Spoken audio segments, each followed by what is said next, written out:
Captain wasn't a dog that everyone understood. He was massive, 115 pounds of thick white fur, strong legs, and watchful eyes. But underneath all that size was a quiet soul that had never really known what a true home felt like. He had spent most of his life outdoors, with no soft blankets or warm hands to comfort him. No one had ever sat next to him on a couch or whispered that he was safe. The world had treated him like he was too big, too much, and not quite the right fit. When he was first surrendered, there was hope that someone might come along quickly. But days turned into months, and Captain watched other dogs leave with wagging tails while his kennel door stayed closed. He had his quirks. He didn't always come when called. He preferred space over cuddles, quiet over excitement. Sometimes he didn't seem to know what people expected of him, as if he had never learned how to live inside a home. And maybe he hadn't. Still, there was something gentle in him, something patient and steady. He waited for someone who wouldn't try to change him, someone who would meet him where he was. Every now and then, someone would stop at his kennel, talk softly, maybe toss him a treat. His ears would perk up,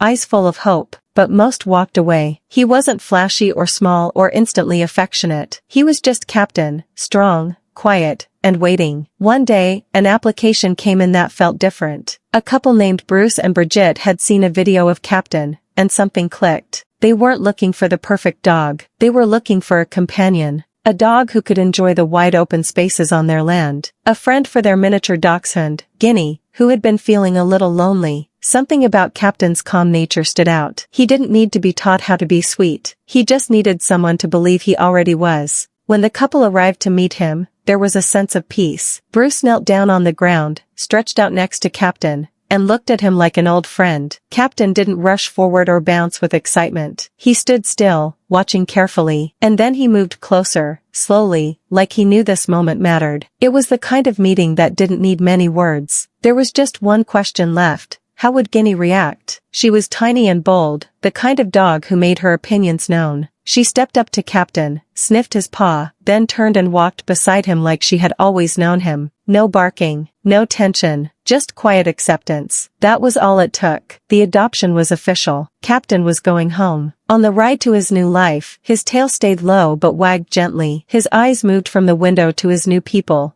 taking it all in. When they reached the property, Captain stepped out of the car and into the fresh air like it was already his. He didn't hesitate. He walked through the gate, found the fountain, sniffed the grass, and settled into the space as if he had been waiting for it all along. Dinner time came, and he shared a meal with Guinea. She looked up at him from her tiny bowl, and he looked down from his much larger one. Somehow, they met in the middle. That first night, he curled up in the yard, belly full, heart calm. Captain had found what so many dogs wait for, a home that fits. Not just a place to stay, but a place that understood him. Bruce started calling him his retirement buddy. The two began their days with slow walks across the land, quiet moments under the trees, and evenings on the porch. Captain didn't have to be anything more than himself. He learned the rhythms of home life. He ate his meals lying down, stretched out like a king. He followed Guinea from room to room, always keeping an eye on her. He didn't need to be taught how to be part of the family. He just became it. His days of waiting behind a kennel gate were over. The searching was done. No more watching families pass him by. No more wondering if something was wrong with him. He was finally where he was meant to be. Captain had been overlooked for so long, but all he ever needed was someone who could see him, not for what he wasn't, but for everything he was. Now, he gets to spend the rest of his life being loved, understood, and completely accepted, and he's not going anywhere.